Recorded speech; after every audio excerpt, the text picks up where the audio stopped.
Bismillahirrahmanirrahim. Assalamualaikum warahmatullahi wabarakatuh.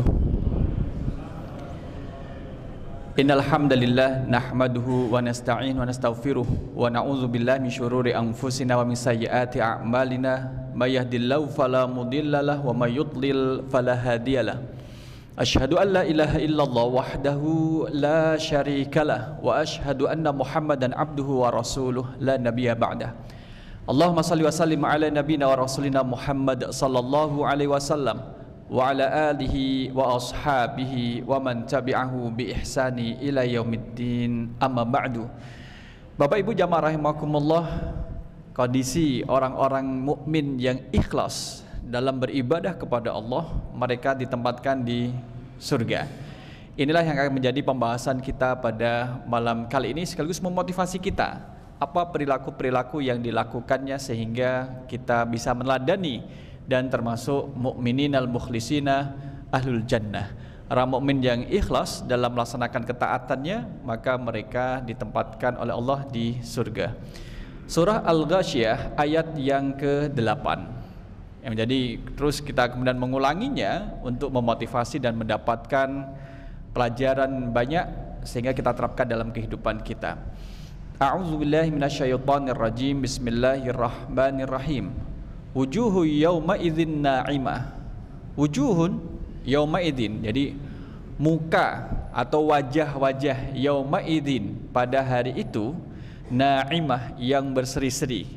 Sehingga ketika ayat ke-8 ini dibaca oleh imam dalam sholat atau kita membacanya, biasa ekspresi kita sambil tersenyum. Karena membaca adalah wujuhu yauma idzin na'imah. Jadi nggak boleh cemberut. Artinya kita memahami, karena ini menjelaskan terkait dengan karakteristik orang yang berada di surga, itu mukanya berseri-seri. Nah, jadi kalau kita kemudian mendorong diri kita termasuk bagian dari mereka yang ada di surga, maka kita tata sedemikian rupa wajah kita adalah wajah yang berseri-seri. Apakah harus ke skincare Bapak Ibu? Nggak harus. Kalau skincare itu kan bikin glowing. Ini seri-seri dari kondisi hati yang terpancar dari hati kemudian terlihat oleh muka. Karena muka itu menggambarkan kondisi hati kita masing-masing. Sebaik-baiknya kita menutupi kondisi hati, kadang tidak terlihat, kadang kemudian tidak, kadang masih kelihatan, tidak bisa ditutupi, tapi kemudian masih tampak yang sebenarnya. Pura-pura bahagia, ternyata sebenarnya adalah sedih. Pura-pura sedih tapi padahal bahagia. Itu orang kemudian lihat, ini kok nggak tulus ya, senyumnya kok tidak tulus. Ini kemudian orangnya kok sedih kayak dibuat-buat ya. Nah itu bisa. Maka muka itu adalah ekspresi dari apa yang ada di dalam hati seseorang. Wujuhun maka disampaikan dalam bentuk jamak. Wajuhun, wujuhun. Karena yang ada di sana jumlahnya adalah banyak. Yauma idzin pada hari itu, pada hari di saat orang-orang kemudian dihisab oleh Allah, na'imah, berseri-seri. Ada sebab, jadi ada sebab yang menjadikan muka berseri-seri. Jadi kalau sudah di akhirat itu kemudian tidak bisa dibuat seri-seri gitu. Tapi ada sebabnya. Sebabnya adalah kalau ayat ke-8 ini itu berkaitan dengan kondisi di akhiratnya, maka ayat ke-9 berkaitan dengan kondisi di dunianya. Maka akhirat kita tidak terlepas dari kondisi dunianya kita. Lisa'yiha radiyah. Lisa'yiha karena usahanya, radiyatun mereka puas. Radiyah itu ridho, menjadi ridho. Maka di sini yang dilakukan di dunia adalah sesuai seperti apa yang disampaikan oleh Allah Subhanahu wa taala. Kita lihat dalam tafsirnya, wujuhu yauma idzin na'imah lisa'yiha radiyah. Jadi ekspresi di akhirat nanti adalah cerminan dari perilaku dunia. Karena kita masih berada di dunia, Bapak Ibu jamaah rahimakumullah, maka kita masih bisa mendesain, menyiapkan bagaimana nanti akhiratnya kita. Itu di sini. Selama kita masih bisa bergerak, kita bernafas, baik yang kemudian duduk di atas karpet atau di atas sofa, bahkan yang kemudian terlentang di atas kasur, selama masih hidup masih bisa merubah, menjadikan akhiratnya itu menjadi lebih baik. Ya. Wujuh yaumal qiyamah zatun ni'mati wa bahjah wa nadrah wa husnun yu'rafun na'im fiha. Karena Allah perlihatkan banyak kenikmatan. Ibaratnya jamaah rahimakumullah, kalau ada yang tanya gini, kenapa di dalam Al-Quran itu sering disampaikan bahwa surga itu identik dengan sungai-sungai yang mengalir di bawahnya sungai-sungai? Gitu Bapak Ibu? Jannatin tajri min tahtihal anhar. Surga yang mengalir di bawahnya sungai-sungai. Kenapa sungai? Sungai sebut yang disebutkan di dalam Al-Quran untuk menggambarkan surga. Jamaah rahimakumullah, yang disebut adalah sungai, tapi yang dimaksud adalah air yang ada di dalamnya. Dalam kehidupan kita, kita sangat bergantung terhadap air. Gitu? Kalau misalkan orang yang perjalanan jauh, antara dikasih roti sama air, mana yang dipilih? Air. Karena Allah menjadikan dari air itu menjadi hidup, yang lain menjadi hidup. Maka air menjadi sumber kehidupan bagi kita yang ada di dunia. Artinya adalah menjadi bahagia ketika seseorang itu punya air. Dalam satu animasi film sampai mereka itu mempertahankan air minum yang mereka miliki, karena menjadi sumber kehidupan. Karena air adalah sesuatu yang dicintai dan kemudian dicari oleh manusia di dunia, Allah kemudian munculkan lagi di akhirat. Sesuatu yang paling dicari di dunia ada di akhirat, dan itu memberikan kebahagiaan juga. Jadi mirip tapi tidak sama. Mirip tapi kemudian tidak sama. Jamaah rahimakumullah, kita melihat bahwa wajah-wajah bahagia, wahya wujuh su'ada lima syahidu an akibati amrihim. Kebahagiaan itu menggambarkan sudah mengetahui hasil dari usahanya itu sudah diketahui kemana, yaitu ke surga. Wa qubulu amalihim, dan pasti amalannya itu diterima. Kita melihat, kita melakukan satu ibadah dan kemudian kita melihat bahwa ibadah itu diterima oleh Allah. Berarti ada ibadah yang tidak diterima oleh Allah. Sudah kemudian bertungkus lumus, bekerja keras, tapi ibadahnya tidak diterima oleh Allah karena tidak memenuhi syarat. Satu adalah muslim, yang kemudian adalah ikhlas, yang ketiga adalah ittiba'un Nabi sallallahu alaihi wasallam. Salah satu dari tiga ini tidak terpenuhi, maka gugur. Dia kemudian ikhlas, saya melaksanakan ini ikhlas sesuai dengan tuntunan nabimu, Nabi Muhammad, tapi dia tidak muslim, gagal. Muslim kemudian ikhlas, tapi kemudian tidak sesuai dengan tuntunan. Melaksanakan sholat 1000 rakaat dalam satu malam, misalkan Bapak Ibu. 1000 rakaat kalau semalam itu ada berapa waktu ya? Berapa menit?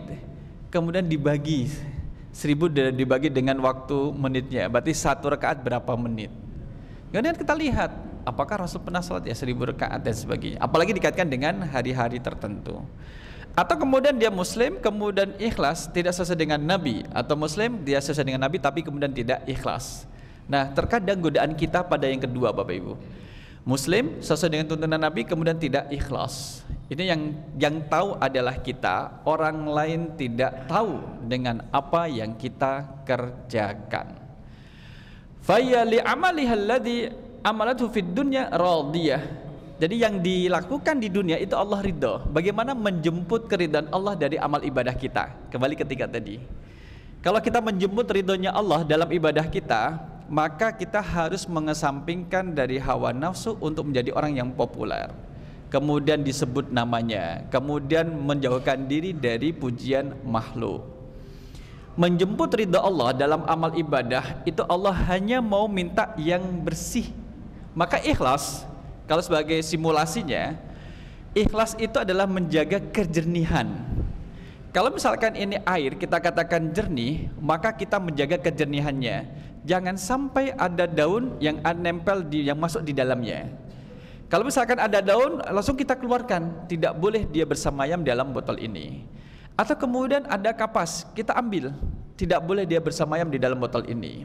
Dalam ibadah kita, ikhlas kemudian adalah menjaga ibadah karena Allah. Jika ada godaan, ayo lakukan, biar dia tahu apa yang kita lakukan. Nah, itu kan godaan dari luar. Godaan maksud dari luar ingin masuk dalam keikhlasan beribadah, maka kita harus keluarkan. Jangan sampai kemudian bersemayam di situ. Iya, kamu ngibadahkan biar nanti dilihat. Kamu ngibadahkan biar nanti direkrut jadi takmirkan, jadi penguruskan, atau kemudian memang ingin dapat kompensasi dari makhluk. Godaan itu muncul siapapun jamaah rahimakumullah, tidak hanya kecuali kemudian kita, yang lain, ustadz pun kemudian godaannya macam-macam. Dan setan menggoda sesuai dengan kepentingan masing-masing. Kepentingan kita ibadah itu untuk apa? Maka kepentingan duniawi itulah yang akan menjadi titik godaannya. Dan setan licik, seolah-olah mengetahui apa yang kita inginkan. Jadi memang harus hati-hati, dan kita tidak menyebut orang lain, itu riya, jangan. Karena kita tidak tahu apa yang berada di dalam hati. Wah, dia itu tidak ikhlas, jangan. Karena kita tidak tahu apa yang berada di dalam hatinya. Kita tidak sibuk menilai orang lain riya dan pamer, tetapi kita lebih sering kemudian menjaga kebersihan dan keikhlasan dalam ibadah kita. Jamaah rahimakumullah, maka dalam surah Al-Bayyinah, radhiyallahu anhum wa radu an. Radhiyallahu anhum, Allah ridha terhadap amal perbuatan orang-orang mukmin yang ikhlas beribadah. Wa radu anhu, dan orang-orang yang mukmin ikhlas beribadah itu juga ridho dengan balasan yang Allah berikan kepadanya. Maka dimanapun posisi di surga itu tetap memuaskan. Jangan memuaskan Bapak Ibu. Tidak ada kemudian istilah surga ekonomi, VVIP. Wah, mendingan di neraka VVIP daripada surga ekonomi. Tidak ada. Dimanapun posisi di surga tetap kemudian memuaskan. Fahuwa fi 'isyatir radiyah. Fahuwa fi 'isyatir radiyah, mereka berada dalam kehidupan yang memuaskan, yaitu di surga. Ada mufasir yang kemudian membahasakan gini, ridhonya mukmin ditempatkan di surga sebagaimana orang tua itu ridho terhadap anaknya sendiri. Bagaimanapun anaknya kondisinya, tetap orang tua itu tetap sayang terhadap anaknya dan tidak mau ditukar oleh anak orang lain. Gitu Bapak Ibu? Misalkan anaknya katakanlah susah untuk diperintahkan sama orang tuanya. Gimana Bu, anak jenengan tak tukar po dengan anak saya gitu. Anak jenengan susah diperintahkan, tak tukar dengan anak saya yang mudah untuk diperintahkan. Kira-kira orang tua rela atau tidak Bapak Ibu? Rela apa betul Pak? Kan nggak rela. Bagaimanapun tetap anaknya dia sendiri gitu. Tetap anaknya sendiri. Dan mana orang tua kemudian mau menukar, yuk kita tukar-tukaran anak ya gitu. Siapa tahu cocok. Loh, kok siapa tahu cocok? Orang tuanya siapa sebenarnya kok siapa tahu cocok? Maka radhiyallahu anhum wa radu'an. Tidak ada kata kemudian, loh kok saya di sini ya di surganya, dia kok di sana? Tidak ada. Wah, dia enak di atas surganya, saya di bawah. Tidak ada. Karena itu termasuk kata yang sia-sia. Ya. Wal khulasah anna Allah Ta'ala wasafa ahlas sa'adati was sawabi biwasfaini. Ada dua sifat yang Allah sematkan kepada orang-orang yang bahagia. Orang yang bahagia. Ahaduhuma fi zahirihim huwa na'imah. Ada sifat secara zahir, ada sifat secara batin. Secara zahir ini kelihatan bahwa ekspresinya itu mukanya berseri-seri, na'imah. Dan tidak bisa ditutup-tutupi karena sudah mengekspresikan apa yang dilihat. Bahkan dia akan ke situ sudah jelas, ke surga itu sudah jelas. Ini tanda-tanda yang nampak secara zahirnya. Secara batin adalah wasani fi batinihim wa waqalu li sa'yiha radiyah. Mereka puas karena usahanya. Karena usahanya. Memang jamaah rahimakumullah, kalau ada yang tanya, Ustaz, kan kita masuk surga bukan karena amal ibadah kita, banyaknya amal ibadah kita. Ya, Mas Di Hilal juga menyatakan bahwa karena rahmat Allah. Yang menjadikan kita masuk surga ada karena rahmat Allah. Tetapi rahmat Allah qaribum minal muhsinin. Rahmatnya Allah itu dekat dengan orang-orang yang berbuat baik. Allah memberikan rahmatnya kepada orang-orang yang berbuat baik. Tanda-tanda kebaikan yang kita lakukan adalah dengan ketaatan. Jadi kemudian disitulah kemudian Allah yang memberikan balasan kepada kita. Jamaah rahimakumullah, di sini ada 7 sifat dari surga itu. Summa wasafa daras sawabi wahiyal jannah bisab'ati awsaf. Ada 7 sifat surga. Maknanya kalau misalkan gini, dari kita ada yang kemudian mengambil pelajaran, yuk kita buat mini surga di dalam rumah, kan baiti jannati, rumahku surgaku. Berarti kalau mau demikian, maka rumahnya didesain seperti ini. Sekalipun tidak sama, nanti ada perilaku para penghuni surga yang dipraktekkan oleh penghuni rumah tersebut. Gitu. Mari kita lihat pada ayat yang ke-10. Fi jannatin 'aliyah, mereka dalam surga yang tinggi tempat dan kedudukannya. La tasma'u fiha laghiyah. Di sana la tasma'u, kalian tidak akan mendengar, fiha di dalam surga, laghiyah, perkataan yang tidak berguna. Nah, kalau misalkan mau didesain rumah kita seperti surga, jadi jangan sampai ada perkataan yang tidak berguna muncul di dalam rumah kita atau keluar dari mulut orang yang berada di rumah kita. Kata-kata kotor, kemudian misuh, pembangkangan, bantahan, kemudian apalagi menolak dalam hal yang baik, dalam kebaikan, itu nanti dilihat ya. Kemudian fiha ainun jariyah, di sana ada air mata yang mengalir. Di surga ada air mata yang mengalir, maka ada sifat airnya di sini. Fiha sururum marfu'ah, di dalam surga ada sururun, dipan-dipan marfu'ah yang ditinggikan. Nanti posisinya kalau tinggi itu bisa melihat sejauh mata melihat keindahan surga yang tidak berujung. Kalau kita di dunia Bapak Ibu, daerah Godean yang banyak sawahnya sebelah pun tinggi. Pundi Pak? Ler. Pundi Pak? Oh sekono ya. Susah. Sejauh mata memandang kadang mentok. Wih, apa ya di sana itu apa ya? Jadi kemudian ada yang pandangan yang kemudian tidak enak. Tapi kemudian di surga semuanya enak dan tidak bosan ke. Sifat-sifat yang tidak baik di dunia yang kita dapatkan seperti bosan memandang pandangan yang sama tidak berganti, itu tidak berlaku di surga. Hukum misalkan menikmati satu makanan berkali-kali, kira-kira kenikmatannya berkurang tidak Bapak Ibu?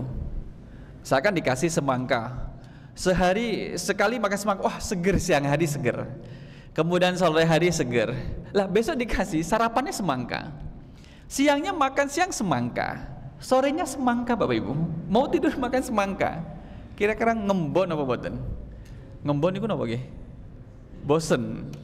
Ayo semangka kakak, bukan masalah semangka kakak ini tepat kemudian berkurang, kenikmatannya akan berkurang. Di surga itu tidak berlaku.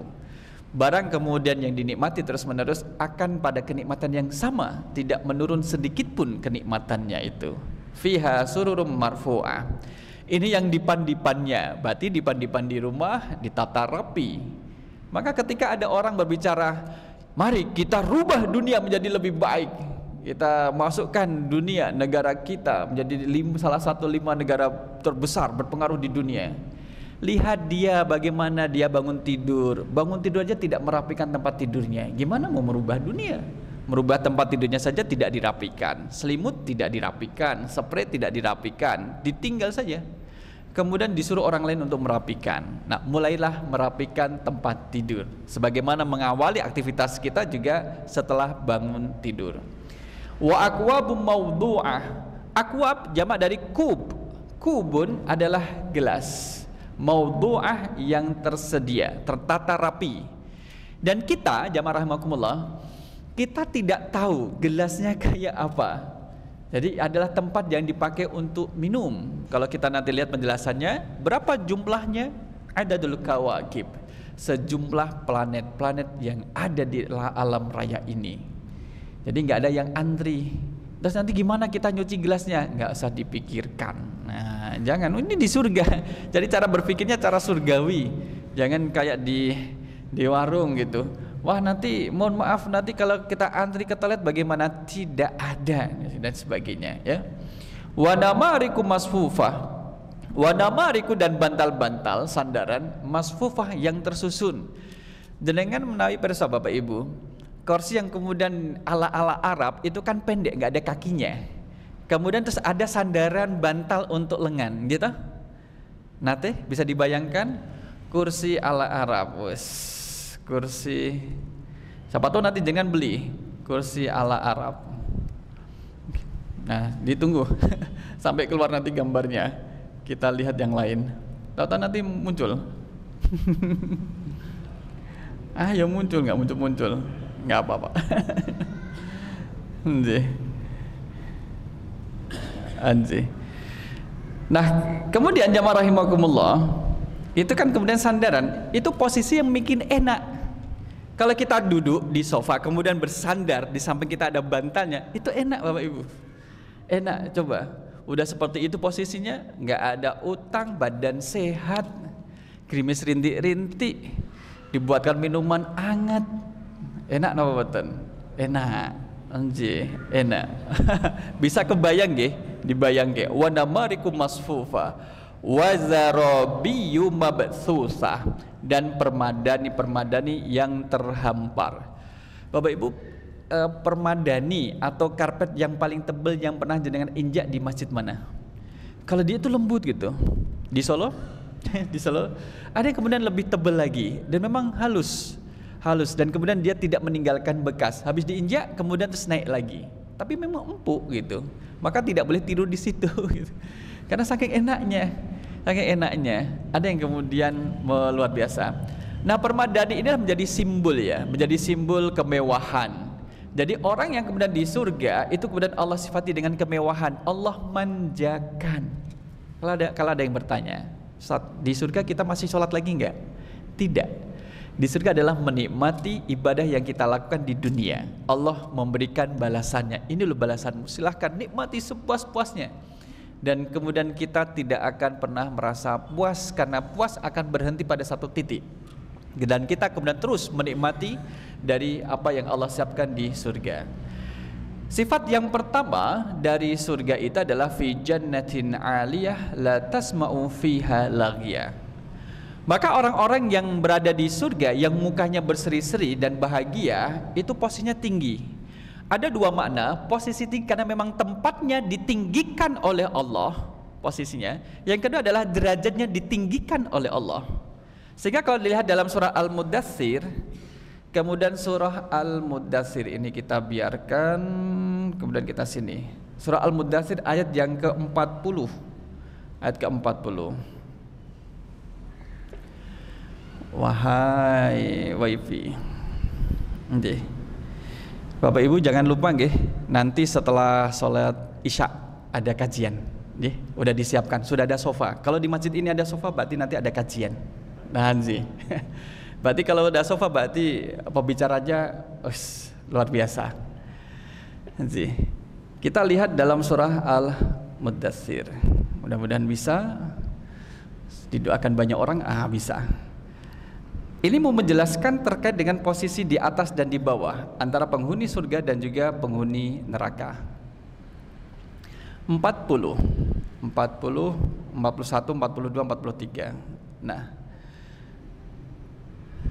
illa ashabal yamin fi jannati yatasaalun. Orang yang berada di surga mereka bertanya-tanya, saling bertanya. Anil mujrimin, tentang keadaan para pendurhaka. Maka kemudian di sini dalam tafsirnya disebutkan bahwa orang yang berada di surga itu bisa berkomunikasi dengan orang yang berada di neraka. Tempatnya adalah yang surga itu di atas, yang neraka itu di bawah. Sehingga nanti dalam ayat yang lain, orang yang berada di neraka, jatuhkan anggurlah kepada kami, atau setetes airlah kepada kami, jatuhkan. Berarti kemudian orang yang berada di neraka berada di bawah. Di bawah maksudnya adalah secara tempat memang dia di bawah. Yang kedua adalah derajatnya dihinakan oleh Allah. Itu antara atas dengan bawah. Ini yang berada di surga, mereka bertanya terhadap orang yang berada di neraka, masalakakum fi saqar, apa yang menyebabkan kamu berada di neraka Saqar? Dan masih sempat dijawab. Nih, jawabannya untuk menjadi pelajaran bagi kita. Qalu, mereka yang berada di neraka menjawab, lam naku minal musallin, dulu kami tidak termasuk orang-orang yang melaksanakan sholat. Ayat ini kemudian dipakai ulama untuk menjelaskan bahwa sholat menjadi sebab orang masuk surga. Gitu. Sebab orang masuk surga, bisa mengantarkan pelakunya masuk surga. Maka kalau kita lihat, misalkan ada seseorang, mungkin agak susah diatur, tapi dia tidak pernah meninggalkan sholatnya. Mungkin penampilannya menurut sebagian orang, wah penampilannya kok kotor ya, gak rapi ya, karena ada nilai estetiknya. Tapi ternyata dia tidak pernah meninggalkan sholat 5 waktu. Maka ini menjadi barometer sholatnya, bukan penampilannya. Qalu lam naku minal musallin, ini bermaksud untuk menjelaskan terkait dengan posisi atas dan bawah.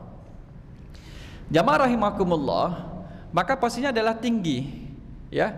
Jadi tempatnya adalah tinggi dan kemudian dimuliakan oleh Allah Subhanahu wa taala. Li'annal jannata manazil wa darajat ba'duha ala man ba'd. Jadi posisi surga itu kan ada tingkatan-tingkatannya. Ya kan, ada tingkatan-tingkatan antara satu dengan yang lain, tetapi di awal saya sampaikan fahuwa fi 'isyatir radiyah. Dimanapun posisi kita di surga nanti insyaallah itu kita akan tetap puas. Misalkan yang kemudian rajin ke masjid, sholat, waduh, saya kok di surga bawah, itu takmir kok di atas surganya, itu apa enggak salah dia? Dia ada perkataan seperti itu tidak akan muncul, tetap memuaskan dan Allah bagi sesuai dengan kehendak Allah, melihat dari amal ibadah di dunianya. Kama annan nar darukat ba'duha asfal min ba'd. Sebagaimana neraka juga ada tingkatan, atas, bawah, bawah, bawah. Kalau orang munafik, innal munafiqina fid darkil asfali minan nar. Orang munafik itu tempatnya di neraka yang paling bawah, menunjukkan bahwa munafik itu sulit untuk diidentifikasi. Bapak Ibu, orang munafik itu kalau zaman Nabi ikut kajian Nabi napa boten? Ikut pengajian apa boten? Ikut. Orang munafik itu ikut sholat berjamaah atau tidak? Ikut. Orang munafik itu menunaikan zakat atau tidak? Ikut. Tapi kemudian dia menutup-nutupi, yang dilakukan itu untuk menutupi yang identitas yang sebenarnya. Dan kita tidak menuduh, jangan menuduh orang lain dengan munafik. Kalau salah tuduhan itu balik kepada si penuduh, balik lagi. Maka ancamannya adalah innal munafiqina fid darkil asfali minan nar. Kalau kita mau membersihkan diri kita dari status nifaq adalah pertama adalah jangan berdusta, baik dalam canda maupun serius, gitu. Kalau punya janji dilaksanakan. Ya, kalau misalkan janji, oh pilih saya, tak aspal semua jalan masuk ke rumah warga, was, di aspal gimana? Nah itu harus ditunaikan janji-janji seperti itu ya, dan juga masih banyak lagi. Jamaah rahimakumullah. Termasuk juga sifat yang kedua di surga adalah la tasma'u fiha kalama ahlil jannati kalimatan lagwan wa hadiyan. Tidak ada perkataan yang sia-sia. Perkataan yang secara masyarakat dikatakan adalah perkataan yang kotor tidak akan muncul di dalam surga. Dan hanya yang adalah waqalu salaman salama, saling bertegur sapa dengan ucapan yang baik. Ini kalau kita terapkan dalam kehidupan kita di rumah, mulai dari di rumah. Maka ketika masuk rumah diawali dengan salam. Ustaz, di rumah kan nggak ada orang, kenapa kita harus salam? Menurut kita nggak ada, tapi siapa tahu memang ada makhluk yang tidak terlihat, yang dialah yang akan menjawab salam itu. Maka ketika kita masuk dalam rumah mengucapkan salam, Allah memberkati dan melindungi kita. Sebagaimana ketika kita setelah nyampe rumah kemudian makan dan berdoa dengan mengucapkan Bismillahirrahmanirrahim, keberkahan pada apa yang kita makan. Setan tidak bisa ikut campur di dalamnya. Nggak percaya? Jangan dicoba. Itu mulai masuk rumah, Assalamualaikum, Assalamualaikum. Meskipun berbarengan suami istri, suaminya sudah salam, ya istrinya juga ikut salam gitu. Kalau bareng-bareng dengan anak, ya diajarkan demikian gitu. Mungkin dengan mengucapkan salam. Nah ini. Kemudian kalau kita lihat dalam hadis yang lain, man kana yu'minu billahi wal yaumil akhir falyakul khairan aw liyasmut. Kalau tidak bisa berkata baik, ya diam. Termasuk juga Bapak Ibu tidak memberi komentar yang kotor, mencaci maki di media sosial.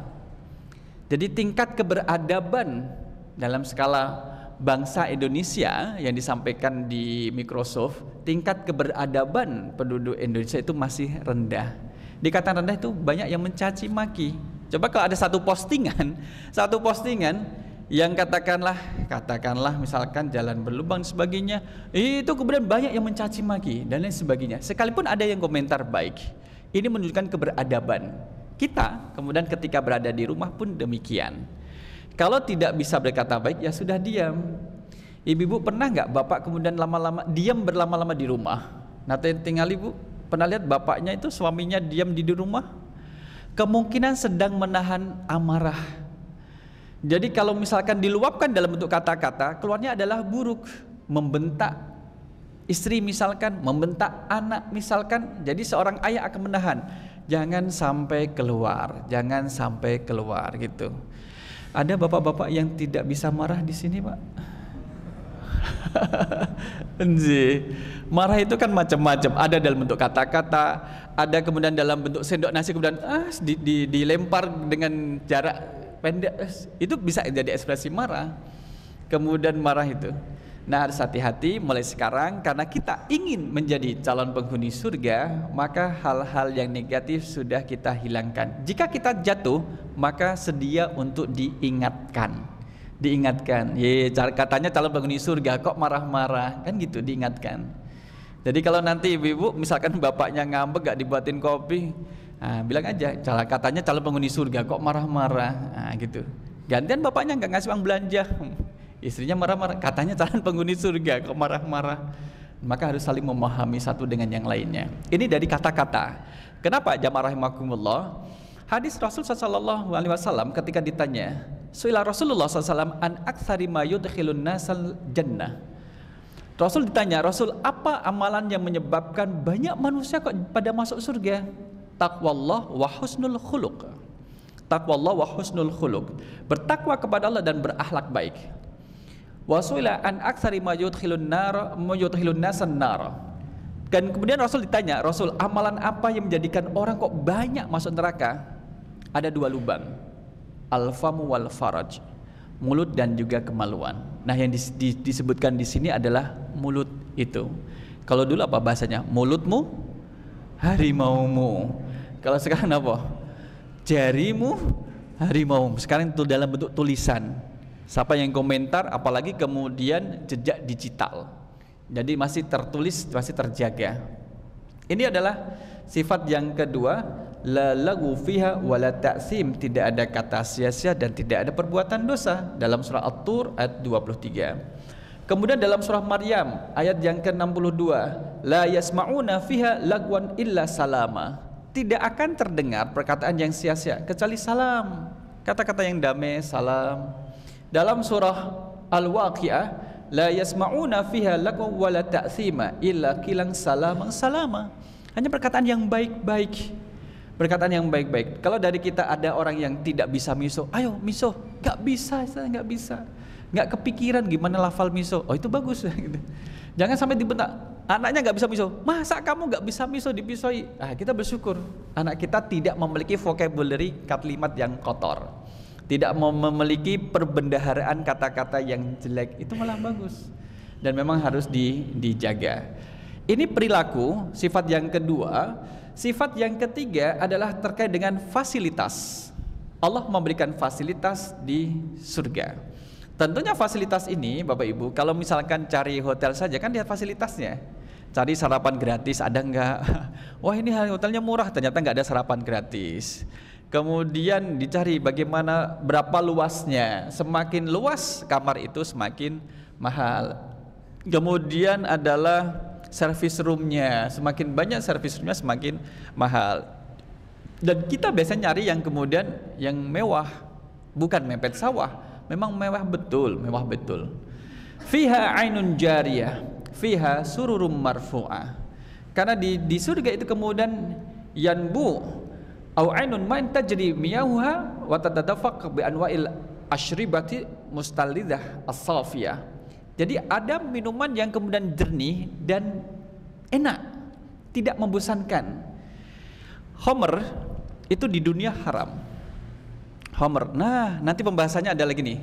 Jogja tolak miras. Nih, Jogja tolak miras, pas pembahasannya. Kalau ingin minum minuman keras yang bersertifikat halal, nanti minum di surga. Syaratnya jangan minum di dunia.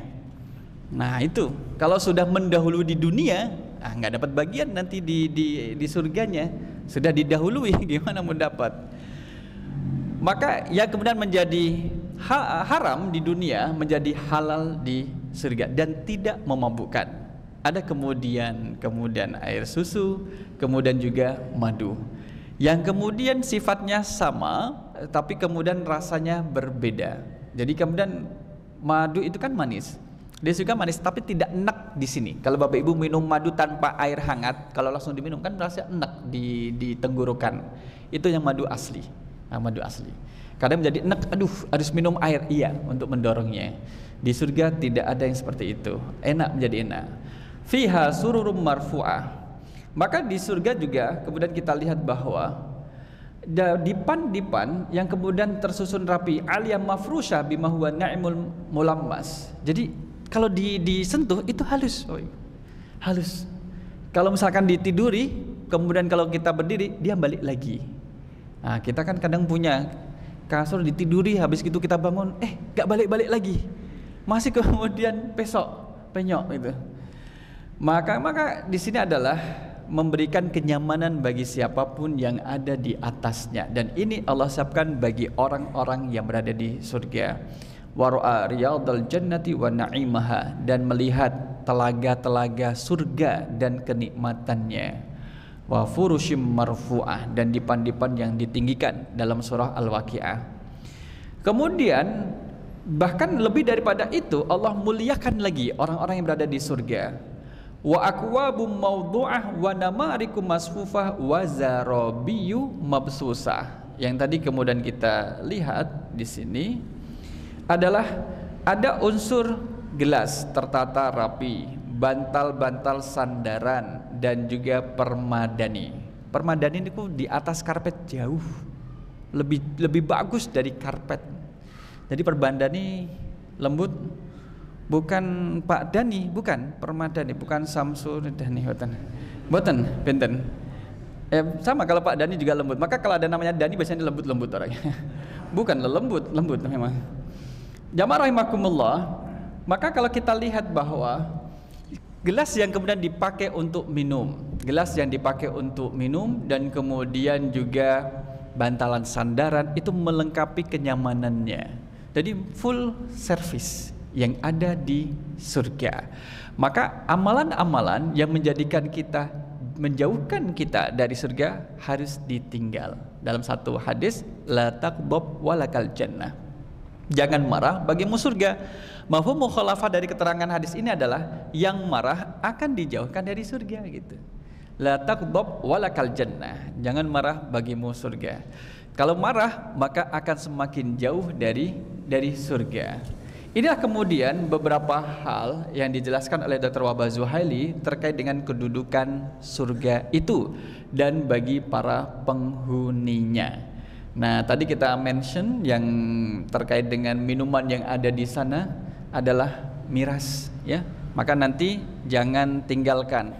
Jogja tolak miras. Mungkin ada macam-macam miras. Ini minuman keras, bukan es batu loh ya, bukan es batu, es lilin, memang minuman yang beralkohol. Minuman beralkohol nanti dilihat, disampaikan, diharamkan karena apanya? Oh, saya nggak mabuk ya Pak Ustadz, kalau minum 1 gelas berarti nggak haram. Orang ngono. Jadi diharamkan itu bukan karena mabuk dan tidaknya, tapi zatnya. Kita dengarkan azan.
Jamaah rahimakumullah, dan berikutnya nanti kita akan melihat terkait dengan tanda-tanda kekuasaan Allah, bagaimana kemudian Allah menunjukkan bukti-buktinya bahwa yang demikian ini kemudian Allah lakukan dengan mudah, maka membangkitkan manusia tentu juga Allah lakukan dengan mudah pada pertemuan berikutnya insya Allah.